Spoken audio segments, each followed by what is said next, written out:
भले देश में इलेक्शंस खत्म भी हो जाए, पर लगता है एक मसला बिल्कुल भी खत्म होने का नाम नहीं लेगा, और वो है दिल्ली एक्साइज पॉलिसी का मामला। आए दिन इस केस में कुछ न कुछ न्यू अपडेट मिल रही है और मामले ने काफी इंटेंस मोड तब से लिया हुआ है जब से दिल्ली सीएम अरविंद केजरीवाल को इस केस में सुप्रीम कोर्ट ने इंटरिम बेल दी थी। अब जैसे जैसे इलेक्शंस खत्म पर है, वैसे ही 2 जून को दिल्ली सीएम अरविंद केजरीवाल को सरेंडर करके वापस तिहाड़ जेल जाना होगा। पर एक लास्ट ट्रायल में उन्होंने सुप्रीम कोर्ट में अर्जेंटली एक प्ली फाइल करते हुए उसकी हियरिंग की मांग की थी, जिसमें उन्होंने सुप्रीम कोर्ट से ये रिक्वेस्ट किया था कि वे उनकी इंटरिम बेल ऑर्डर को 1 वीक से एक्सटेंड कर दे, क्योंकि उन्हें कुछ बहुत ही इम्पोर्टेंट मेडिकल टेस्ट करवाने हैं। हालांकि सुप्रीम कोर्ट रजिस्ट्री ने उन्हें शॉक करते हुए इस प्ली को डिसमिस कर दिया। पर जहां ये खबर दिल्ली सीएम अरविंद केजरीवाल को दुखी करती, वहीं सुप्रीम कोर्ट रजिस्ट्री ने उन्हें इस मामले में रेगुलर बेल की मांग करने के लिए ट्रायल कोर्ट जाने की छूट दी है। दिल्ली राउस एवेन्यू कोर्ट में और कौन से केसेस फाइल करते हुए दिल्ली सीएम अरविंद केजरीवाल पहुंचे हैं और इन केसेस की हियरिंग में ईडी की ओर से मौजूद होते हुए एएसजी एसवी राजू ने कैसे दिल्ली सीएम को फटकारा है,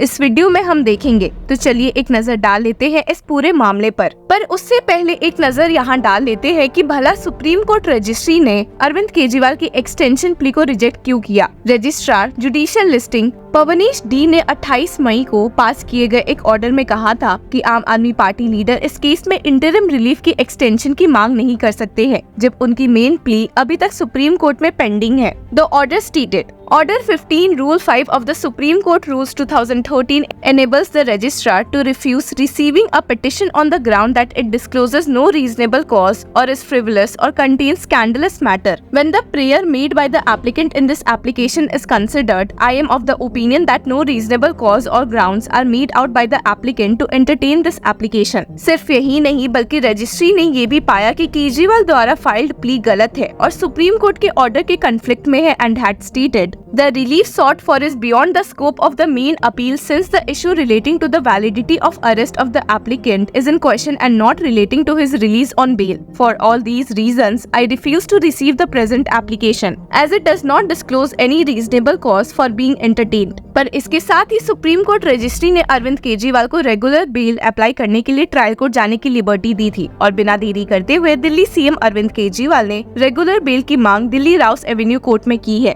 इसके साथ ही आपको बता दें कि दिल्ली सीएम अरविंद केजरीवाल ने राउस एवेन्यू कोर्ट में रेगुलर बेल के साथ interim bell for 7 days on medical grounds की भी मांग की है। इस मामले की सुनवाई स्पेशल जज कावेरी बवेजा के सामने हुई और दिल्ली सीएम की ओर से जहां सीनियर एडवोकेट एन हरिहरन मौजूद थे, वहीं ईडी की ओर से एएसजी एसवी राजू। और हियरिंग के शुरुआत में ही ईडी की ओर से मौजूद होते हुए एएसजी एसवी राजू ने दिल्ली सीएम अरविंद केजरीवाल को फटकारते हुए कहा है कि उन्होंने एकदम लास्ट मोमेंट पर केस फाइल किया है ताकि इस मामले में ईडी को रिप्लाई फाइल करने का टाइम बिल्कुल भी ना मिले and stated He is not in custody. He has been granted interim bail by the Supreme Court. He is today in Punjab campaigning. His health did not hinder him from campaigning. He moves the bail on last date so that we get very little time. His conduct doesn't entitle him for any orders today. जिसके साथ ही ASG SV Raju ने special जज कावेरी बवेजा से इस मामले में कुछ समय की मांग की है। इस बात से अग्री करते हुए स्पेशल जज कावेरी बवेजा ने दिल्ली सीएम अरविंद केजरीवाल द्वारा फाइल दोनों प्लीज पर ईडी को नोटिस इशू करते हुए उनसे एक जवाब मांगा है और अब इस मामले में हियरिंग 1 जून को होगी। आपको बता दें कि ईडी अब इस केस में काफी ड्रास्टिक कदम उठा रही है और उन्होंने अभी हाल ही में दिल्ली एक्साइज पॉलिसी केस में एक सप्लीमेंट्री चार्जशीट फाइल की थी, naming Kejriwal as well as the Aam Aadmi Party as accused. The court has reserved the order on cognizance on the 7th supplementary charge sheet filed by the probe agency. आपको बता दें कि जब Delhi CM Arvind Kejriwal ने सुप्रीम कोर्ट का रुख किया था इंटरिम बेल ऑर्डर की एक्सटेंशन की मांग करते हुए, तो उन्होंने कहा था कि उन्हें मेडिकल ग्राउंड पर ये एक्सटेंशन इसलिए भी चाहिए क्योंकि तिहाड़ जेल अथॉरिटीज के नेग्लिजेंट बिहेवियर की वजह से उनकी तबीयत जेल में बहुत ही खराब हो गई थी, जिसकी वजह से उन्हें इतने सारे टेस्ट करवाने की नीड आ पड़ी है। एक डायबिटिक पेशेंट होने की वजह से दिल्ली सीएम अरविंद केजरीवाल को अपनी सेहत का बहुत ही ध्यान रखना पड़ता है और एक रीसेंट मेडिकल टेस्ट में ये रिवील हुआ था कि केजरीवाल के बॉडी में एलिवेटेड ब्लड ग्लूकोज और कीटोन लेवल्स है, suggesting potential kidney related complications and damage. और इसी को ध्यान में रखते हुए उन्हें कई टेस्ट करवाने की सख्त जरूरत है। The application emphasise the importance of these tests, including whole body PET CT scans and Holter monitor test in diagnosing potential ailments such as kidney damage, cardiac irregularities, and even cancer.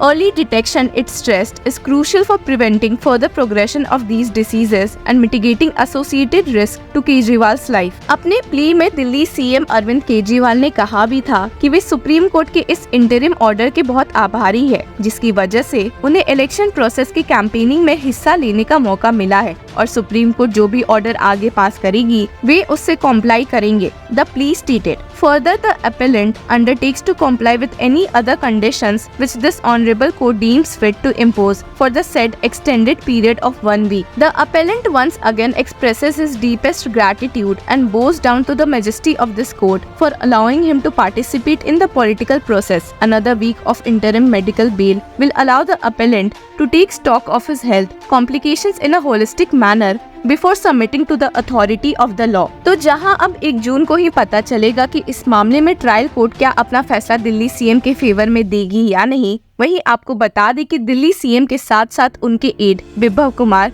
भी court to court भटक रहे हैं। कुछ दिनों पहले उनकी bell petition पर अपना फैसला सुनाते हुए 30 हजारी कोर्ट ने उन्हें बेल देने से सख्त मना कर दिया था और हियरिंग काफी इंटेंस भी हो गई थी क्योंकि स्वाति मलिवाल इस हियरिंग के बीच रो पड़ी थी। ये वही केस है जिसमें आम आदमी पार्टी एमपी स्वाति मलिवाल ने दिल्ली सीएम के एड बिप्लब कुमार के खिलाफ मोलेस्टेशन के चार्जेस लगाए थे और कोर्ट हियरिंग के दौरान कहा था कि the CM is roaming with the accused and taking him to Lucknow and other places. They have big machinery of trolls. All party leaders have been warned to stand against me. He is Biplab Kumar, not an ordinary person. He gets the facilities even ministers don't get. If he comes out, my life and my family's life would be in grave danger. और उन्होंने आगे भी कैसे इस पूरे मामले के बाद उन्हें डेथ थ्रेट्स मिल रहे हैं इसके बारे में बताते हुए कहा था कि एक बहुत बड़े यूट्यूबर है जो पहले आम आदमी पार्टी वॉलंटियर थे, उन्होंने वन साइडेड वीडियो बनाया, उसके बाद मुझे लगातार डेथ थ्रेट्स आने लग गए। हालांकि बेल रिजेक्ट होने के बाद बिना देरी करते हुए बिप्लब कुमार ने इस ऑर्डर को चैलेंज करते हुए दिल्ली हाईकोर्ट का रुख किया है। दिल्ली हाईकोर्ट में बिप्लब कुमार की प्ली उस बेंच के सामने आई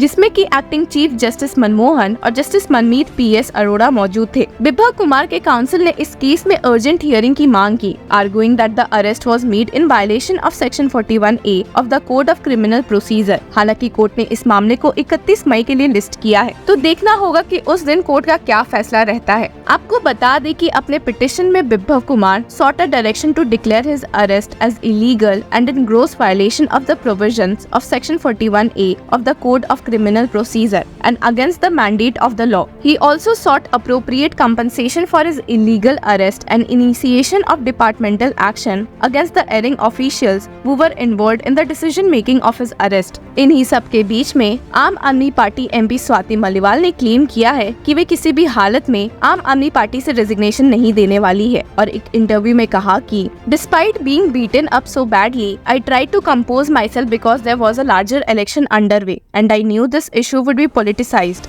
I understand it. I tried to control myself but no way. They have harmed the entire women's movement by victim shaming. I will stay in the party because it does not belong to 2 or 3 people. I have given it my sweat and blood too. तो देखते हैं कि इन सारे मामलों से Delhi CM और आम Aadmi party chief Arvind Kejriwal को राहत कब मिलती है। इस मामले में आपकी क्या राय है, हमें कमेंट सेक्शन में जरूर बताएं। Until then, keep following law चक्रा।